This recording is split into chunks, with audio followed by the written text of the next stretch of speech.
Hello and welcome back to Free Speech with CR. I'm Molly Blakemore and I'm here with my co-host Dr. Keith Flamer. Hello, Molly. It's good to be back with you on the second episode of this conversation. We're also here with... I'm Ryder Dschida. It's great to be back with you both. A topic that is very fascinating and near and dear to me.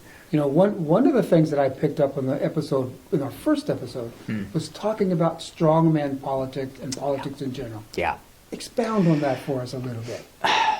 So, in Latin American history, there's a topic that always comes up when we talk about the first nation building efforts, which is caudillismo, or caudillos. Which means? Which means essentially strong man politics, or a strong man. One of the first caudillos in Latin American history actually was Venezuelan. And that was Jose Antonio País, who was Simón Bolívar's right-hand man. And if you don't know about Bolívar, he's considered to be the George Washington of South America. Look him up; he's a big deal. I read all about him. Yeah. So País was essentially invaded Caracas with his band of, for lack of a better term, like cowboys. They came from the plains or the llanos of Venezuela. They went into Caracas, they seized the presidential palace, and then he ruled by decree. And how he kept those guys loyal to him was he used Venezuela's treasury to pay them. And that's how caudillismo developed, was a strong man gets a army or group of loyal followers. He promises them that they're going to get money or treasure or maybe even like just a cushy job in the government, and they pledge their loyalty to him. And that's how Latin American politics generally operated well into the late 1800s. In all of the states, would you say? Almost all of them, yeah. Almost all the states. You had Porfirio Diaz in in Mexico. In Argentina, you have Juan Manuel de Rosas. Those are just a few. Wow. Well, actually, it did have me thinking of the alignment with what we're seeing in the United States now. Yes, you spoke about Trump not wanting there to be another strong man. Yeah. And Maduro. And can you talk a little bit more about that? Yeah. So I see Trump really as a caudillo. He's a guy that uses this populist rhetoric to gather a really diverse base around his whatever he wants to do, and then he uses that power through his promises of either amnesty or rewards or something for being fiercely loyal to him to get some whatever kickback you get. Like, for example, after January 6th, 2021, all the folks who attacked the U.S. Capitol, almost all of them got presidential pardons. That's a pretty big reward, right? For being loyal to the strong man. And now that President Trump is back in power, he has really gathered a close-knit group of people who have pledged their loyalty and so far have more or less upheld that pledge to him, much like Maduro did beginning in 2013 when he started to undermine electoral politics in Venezuela. He gathered a group of fiercely loyal people around him and just continued ignoring popular elections, ignoring opposition, and solidifying his regime in Venezuela. And I don't know, I can't speak for Donald Trump because he's not here. I'd like to know what he thinks about that. Well, it's interesting, too, because usually you see him kind of idolizing these other strongmen in different parts of the world, like in Hungary and China, Russia. But here in our home sphere of influence, he doesn't want the competition. Is that what your feeling is? Yeah, well, that's the thing about the United States and Latin America is the United States has historically viewed Latin American nations with this very patronizing sort of lens. That is to say, we in the United States know what's best for you. And if you don't do what we, the United States, say, then we're going to make you do the thing that we want you to do, either through regime change or economic pressure or maybe just bribery in one form or another. You know, I guess I wonder, because I was asked this question, why do we even care what happens in Latin America? Well, that's a great question, Keith. And it goes back to U.S. investment, really. So it's really about money and economics. Yeah, it's about money and economics, and it also has to do with manifest destiny, right? To go back to James Monroe, John Quincy Adams, they were like the original manifest destiny guys. John Quincy Adams was the guy who actually first started to say the U.S. is going to go to the Pacific. Once it hits the Pacific, it's going to go into Mexico and Canada. Which is, very true. And so we wanted to colonize the West, which we did. Now we want to do that same thing with Latin America, South America. Is that what? Oh, they tried doing that. Talk to us about that. Yeah, you had what were called filibusterers in the 1850s who were U.S. American, essentially swashbucklers that went into... Yeah, well, or... That's a really romantic term. I would say a better term for that would be sociopaths, but a great the hordes, or is it? Yeah. Well, the most notorious one is William Walker, who, of course, and he was a Californian that first tried to invade Baja California, and then was kicked out by the Mexican Navy. I love this story because the place where he went is just so funny. Like, where would a U.S. American go in Mexico?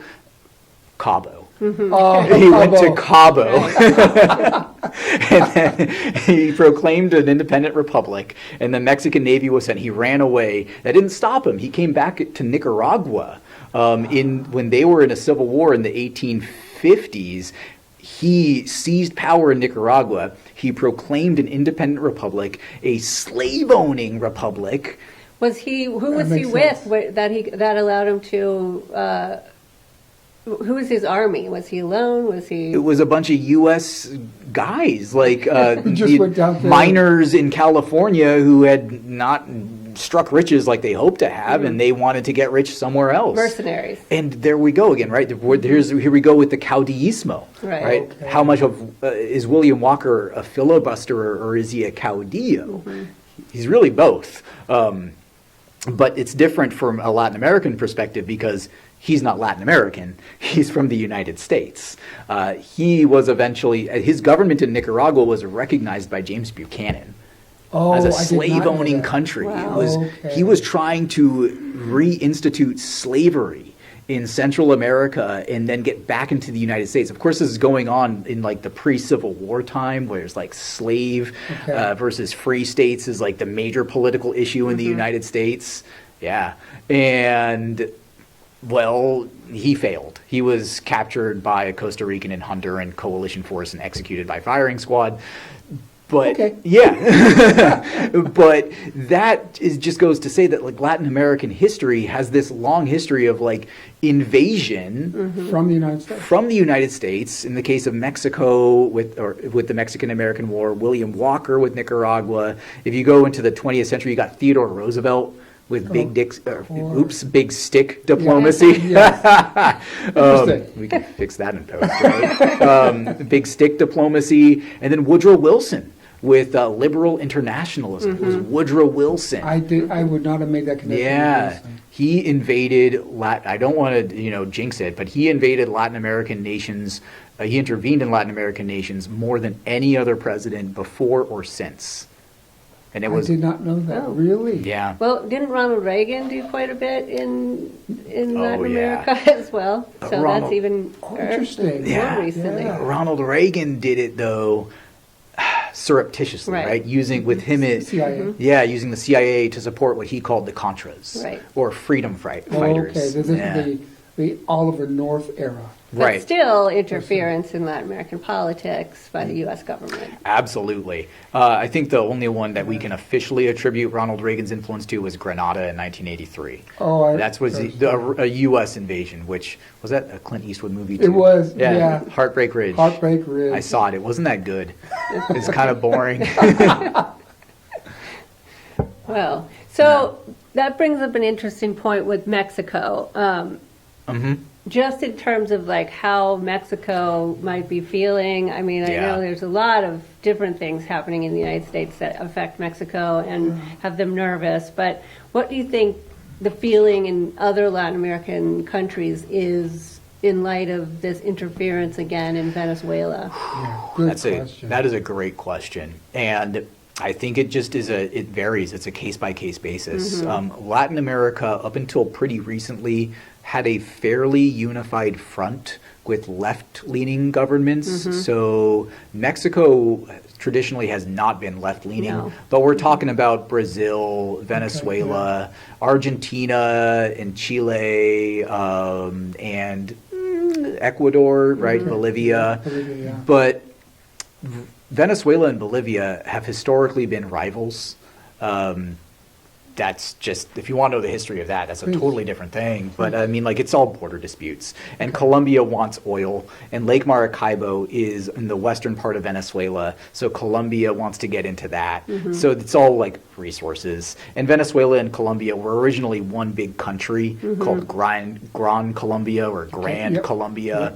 So there's this history behind this, and like the Colombians feel that Venezuela robbed them of their natural resources, and Colombians want it back, and Venezuelans say, no, you never had it to begin with. It's a long history of just like rivalry. So I'm wondering what's next. What's next on the hit list? Is Colombia next? I don't think so. And how will what Well, what has really changed in Venezuela? I mean, we removed Maduro, but his vice president is now leading the country, correct? Yeah, Delcy. or quite frankly, is that correct? That is correct. Delcy Okay. Rodriguez is the acting president right Okay. now. The Maduro regime is more or less intact. Like, all they did was remove Maduro and his wife. So they and- cut off the head, and And then now another head was Yeah. still growing there, right? Yeah, So- and but not one to rival Trump, I guess. I think the play here was to get a chip, which is Maduro, who had styled himself as the chosen successor of Hugo Chavez. Okay, And yeah. Hugo Chavez is, like, in Venezuela, he's Hero, huge. yeah. He's a hero. He's like as big as Simone Bolivar. They love Okay, him. sure. And they're using, I feel, Maduro as a chip to get the oil out of Venezuela. Okay. Because what Trump really wants to do is he doesn't want to sell the oil to make money. He wants to stockpile oil. If you guys, you Okay. probably know the Strategic Petroleum Reserve, Yeah, of course, which yeah. came out after the oil shocks. Yeah. Well, Joe Biden, Opened when them. he opened them quite a lot, especially during the war in Ukraine. Yeah. And Trump considered that to be a terrible policy. So he's trying to build up the Strategic Petroleum Okay. Reserve to Now, make. is that a particular bad thing in your mind, or is that No, I think the United States having the Strategic Petroleum Reserve is good. But In- how we get it is questionable. I was in going to this say, yeah. case. Yeah, What it means. it's nice to have that bank account, right? But I think the farther we go into the 21st century, the more I think, especially with renewable energy technologies like solar and wind and geothermal and like tidal energy, I think oil will prove itself to be more of a liability than a benefit because it's toxic, it's polluting, it takes up a lot of space, and it takes a lot of energy and just money. refine it. Yeah, to refine it and Yeah. store it. yeah? Sorry, to go back to Venezuela and Maduro and Chavez. So people love Chavez. Did they feel the same way about Maduro? No. And so why is that? And isn't Marco Rubio Venezuelan as well? And he did not like Maduro. No, Marco Rubio is actually Cuban. Oh, And yeah. that's Right. to circle back to the question that I believe it was you, Molly, that asked what's next or who's next. It's yeah, Cuba. Yeah, I was Cuba's wondering what's next. I And was wondering about that. that's Rubio through and through. Like, I think Rubio invested a lot of political capital in Venezuela. If you remember back in 2017 when Juan Guaido was the leading opposition right, yeah. guy in Venezuela, and they did that whole like blockade. Yeah. And I remember distinctly watching Rubio down there on the bridge, just like bullets, sweat, dripping off him. He's like, we're going to create democracy in Venezuela.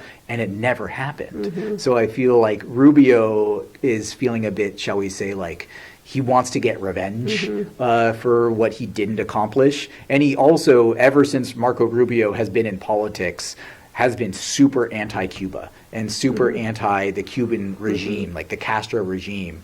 And Cuba, as you said, Keith, relies on Venezuela for everything. Yeah.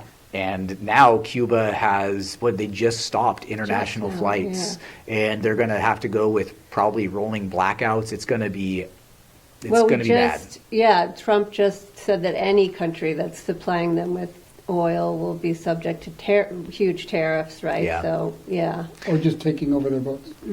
So the long game is Cuba.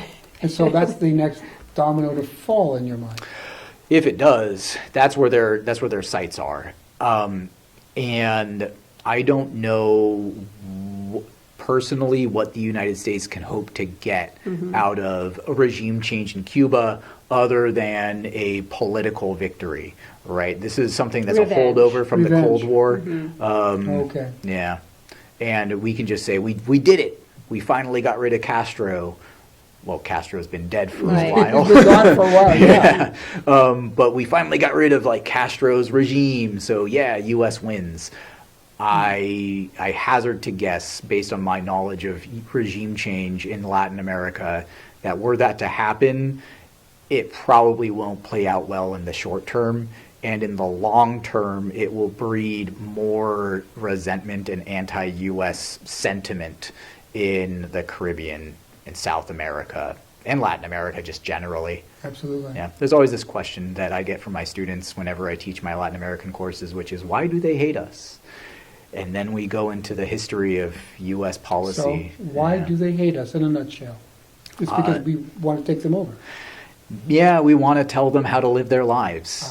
Interference. Yeah, and I don't think anybody likes being told how to live their lives, you know? I do get it, yes. Yeah, I mean, I was a pretty rebellious kid. Were you? Oh, yeah. Can you tell? I like it, so I'm okay with that, but okay. Yeah. Yeah, it's interesting, the anti-American sentiment in Latin America, but in a lot of places, I think, right now. Yeah, and I do want to say, though, that it's not like anti-American, like the people of the United States. Right. It's the government. And I feel like that was really, really communicated through, do you guys see the Super Bowl with the halftime show with Bad Bunny? It was really communicated that in that halftime show where he was saying, we're all Americans. And he said United States. I remember. Yeah, that's right. And so the people of Latin America don't, hate U.S. Americans. Just the government and the policies. Yeah, and I feel like that's something that we really have to remember. That it's not us as individuals, it's what the government does. Now, of course, the government does that because there are people in the United States that want to see that happen. Okay. But I'd say, based on my travels around Latin America, that most Latin American folks really love folks from the U.S. How often do you go to Latin America? I've been there. I went through Guatemala and Mexico, traveled around. It was great. Yeah. So Can't wait to go back. What made it great? Oh, man. In your mind? The food. Okay. The people are so nice. They're so welcoming. They're so... It's like one of the most beautiful, besides Humboldt County, one of the most beautiful places.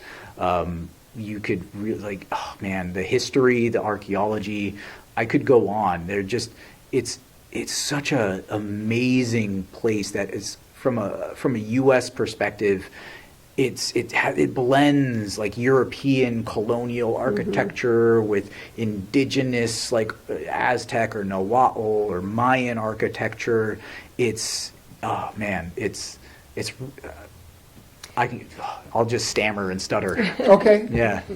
Well, I was just going to say, what are you teaching right now in your classes? Right now, we are just getting into the late 1800s in Latin America, with the period of time where Latin American nations styled themselves, like Latin American leaders and nations, governments styled themselves after Europe, where the slogan of the day was order and progress. Okay. And so order was creating this scientific, quote unquote, scientific Yeah. political system, police state really, that's going to create stability in the country, which will then attract foreign investment, which will progress Latin America into an industrial future. And it worked in some places, and some places It did not not so work. much.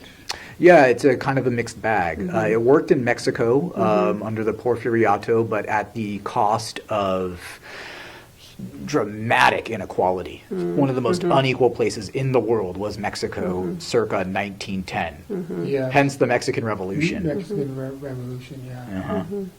And so how are your students, what do you think your students are feeling about this recent political incursion or era or whatever you want to say about it? So in my classes, especially in in my Latin American classes, I opened the course by asking, what do you think affects Latin American nations the most?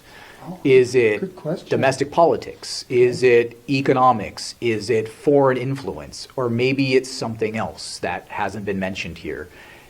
And about 85% of the responses said foreign influence.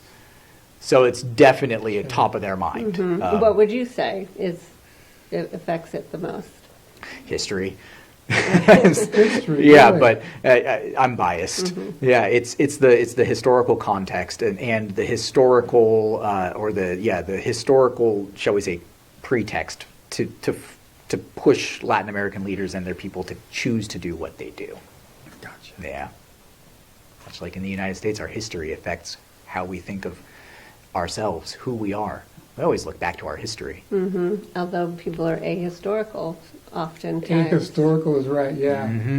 Yeah. Well, going into the 250th anniversary of the United States, we should start to remember our history. That is a good comment. That's a good comment. Or refamiliarize ourselves with it. So here's a what-if question. Yeah. So you went to Georgetown to be a diplomat Yeah. originally. Yeah. Let's say that you continued that track and not get into teaching. And the president at the time said, okay, Ryder, give me some advice on what to do now. What advice would you give? Right now, Absolutely. return Maduro first and foremost, Why would you want to do that? because I want to see goodwill built between Latin America and the United States, and that's a purely selfish reason. I'm more of a glass half full and optimist-minded type of person, and I Okay. believe that people and governments and nations are, when they are more amicable, right, when they have friendly relations, they're much more likely to engage in friendly trade and commerce and things that build economies and build up their societies and really create like a more prosperous future rather than a more, shall I say, antagonistic Okay. relationship. And Based on the military. yes, based on Okay. the military. Okay. So if Maduro was returned, you believe that we could basically get what we wanted out of Venezuela anyway Oh, yeah. without having removed him? Yeah, I mean, Maduro's days were always going to be numbered. Yeah. He was facing a really significant challenge from Maria Corina Machado. That's right. And I think that Venezuela was pretty much this close to having some sort of political or social revolution or just uprising that would push Maduro out or see his eventual recession from the Venezuelan politics. And I think what the United States has done now is really cemented diehard Chavismo Exactly. people in Maduro's camp, and they're not going to give up. They've dug in. I've read that. Yeah. Wow. So very interesting to see what happens next, I guess. I'll be watching. As someone who teaches Latin America and takes it very seriously, I'll be watching every minute. I bet you will. Yeah. Thank you very much. Oh, yeah. Thank you, guys. This has been fantastic. Wow. Yes, thanks for joining us. Yeah. Thank you. Again, this has been Free Speech with College of the Redwoods, and I'm your host, Molly Blakemore, with my Keith co-host. Flamer, pleasure being here again. And thank you for joining us. Thanks, Ryder, very Yeah. much. Thank you both. Our students are lucky to have you. I'm lucky to be teaching here. Wonderful. Yeah. Thank you.